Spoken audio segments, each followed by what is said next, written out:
Maganda rin mga bossing, sa naghahanap po dyan ng 7-seater, automatic transmission, diesel engine. Ito mga boss, available tayo.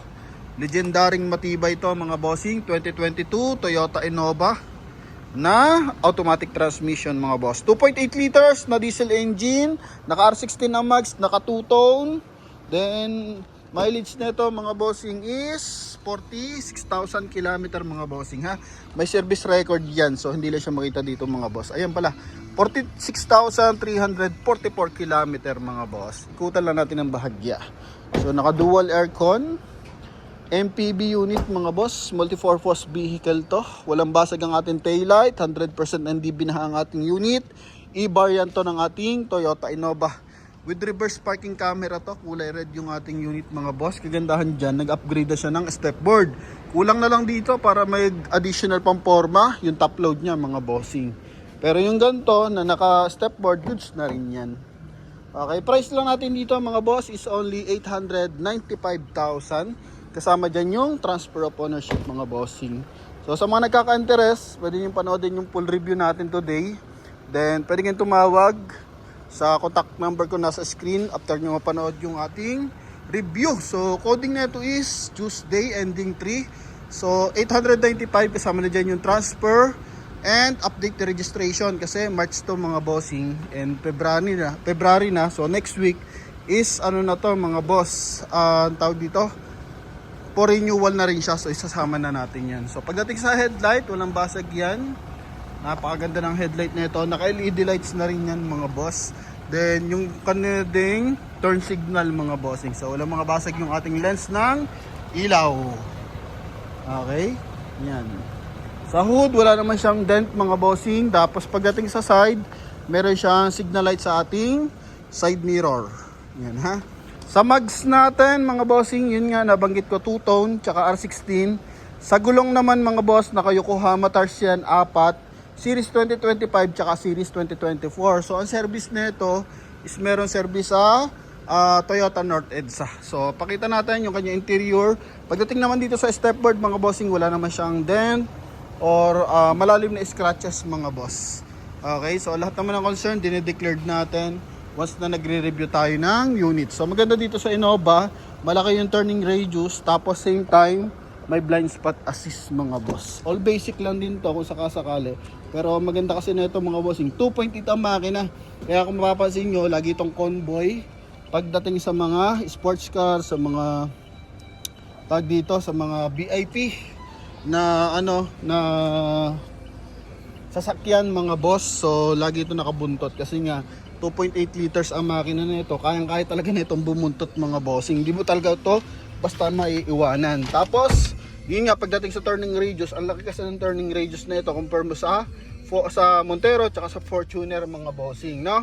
Yan, so hinaan lang natin bagay yung ating music. So, naka ano to, rear view mirror, naka 2-din audio system yan mga boss. So, punta tayo dito sa ating, yan, so ito mga boss is naka Android Auto, naka Apple CarPlay na rin siya, may voice command na rin. So USB port, tapos meron na rin siya auxiliary mga boss. Excuse me. Tapos switch ng ating aircon andito mga bossing.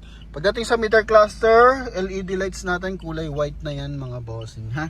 Tapos sa steering wheel, so naglagay siya ng ano dito, ng steering wheel cover mga boss. Tapos hands-free connection na rin siya para sa ating 2D audio system. So, sa ating dashboard, meron siya dito ang kulay gray na scratch free.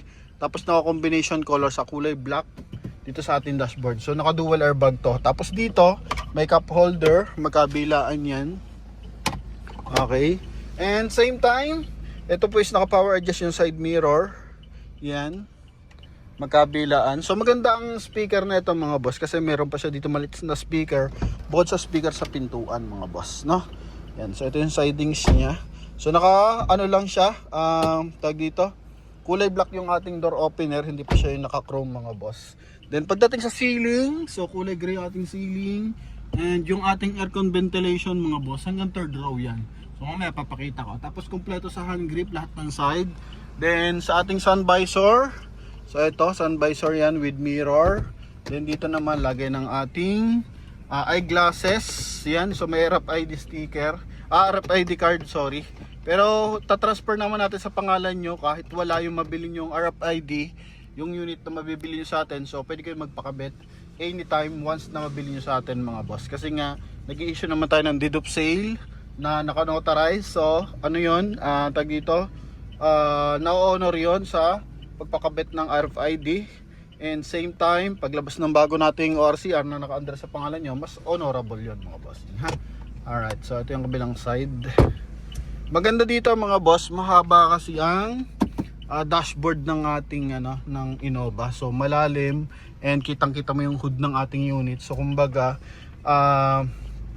visible yun nasa harapan mga boss, no? Yan. So punta naman tayo sa ating second row. And dito check natin baka meron siyang minsan kasi may switch ng aircon tulad ng sa Innova, yung sa rear nakalagay dito mga boss. So dito naman wala. 12 volt socket lang meron, tapos mga lagyan ng small accessories, cup holder, armrest mga boss. Yan. Pagdating naman sa upuan, goods na goods naman ang upuan nito. Yan, wala naman siyang punit or retouch mga bossing. Okay, so dito naman sa driver side, all goods pa rin naman. Yan.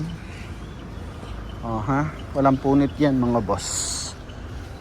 Okay, tapos naka hypothermat na rin siya mga bossing. Yung ating dish mattings. Ito yung kanyang second row. Ito yung ating ceiling. Ating switch ng aircon. Ventilation sa likod. Yan, rear cooler. Tapos pagdating naman dito sa ating flooring, so nandiyan pa yung ating stock na floor matting galing sa Toyota. Okay. Gulong natin may mga himulmul pa mga boss.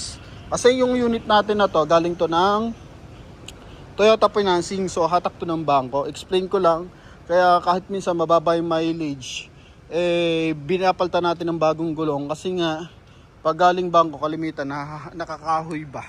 Okay, kinukuha yung mga gulong na makakapal pa mga boss. So dito kaya kalimitan nagpapalit ng mas bagong gulong mga boss.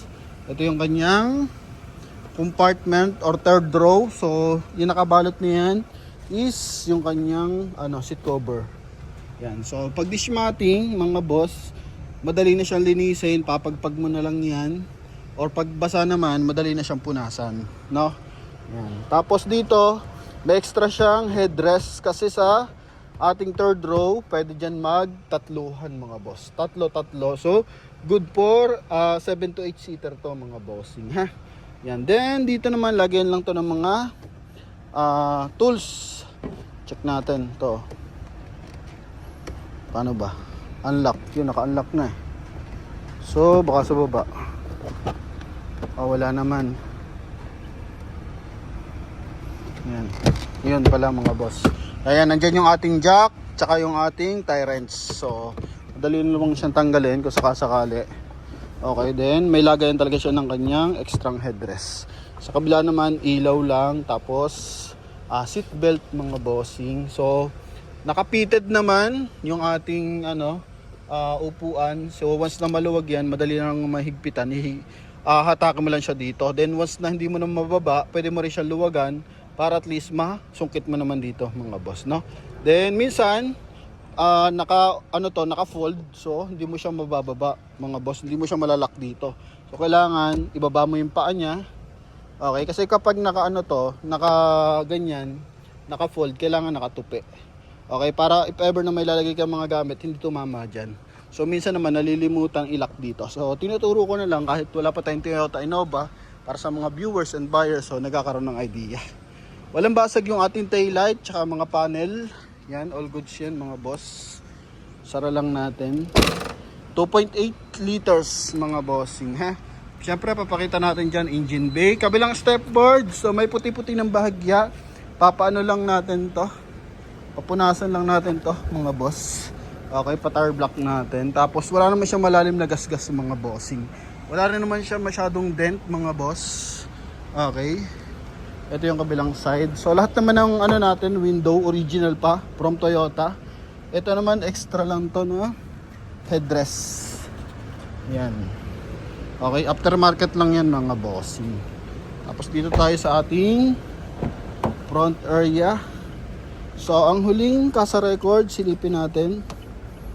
Meron dito. Yan o. September 30, 2025. 43,981. So sa North EDSA mga bossing. Tapos may TGP. So Toyota Pasig Warico yan. Okay. Tapos dito naman, dalawa kasi ang glove box nito. Lagi ng mismo accessories. Tapos ito yung mismong glove box. Yan. Tapos cup holder. Okay. Pagdating sa upuan dito sa front area, yung pitted. Walang punit mga boss. May mga markings. Okay. So punta naman tayo sa ating engine bay. Pagdating dito sa dito hood ng ating unit, so wala naman siya masyadong mga scratches maliban lang dito. Okay, so kung di ka naman maselan sa kulay mga bossing, so pasado sa iyo kasi may sa makina, transmission, tsaka aircon. So punta tayo sa engine bay, pakita natin na walang mga tagas. So importante yan kasi pag Toyota, mura lang naman ng pyesa kung sakasakali may mga tagas yung bag cover. So madali naman palitan, kaya pag may ganun, pinapapalitan na natin. Hindi na natin papaabot na ma-check pa ng mga buyer kasi ganun din naman. So walang tagas yan mga bossing. Motolite Gold ang gamit natin baterya. Dito naman walang UP yung panel. Ang maganda sa Toyota Innova, madaling i-check. Kitang-kita mo yan, oh. Malaki yung clearance niya mga bossing. Walang punit yung panel, magkabilaan. Dito rin. Okay, tapos dito walang tagas. Yan. So 2.8 la turbo diesel to mga bossing, kaya talaga namang pang long drive, pang akyatan. Paborito to ng ating mga viewers and buyer dyan sa Baguio. So shoutout sa mga taga Baguio. Pero kahit sa naman lupalop ng Pilipinas, basta Toyota Innova, kursunada nila yan mga bossing. Kaya sa lahat ng sumusuporta sa atin, mapaloob at labas ng bansa. So thank you sa inyo mga boss. So available to sa halagang 895,000 kasama dyan yung transfer of ownership mga boss. Tsaka updated registration. So yun lang, thank you and bye bye.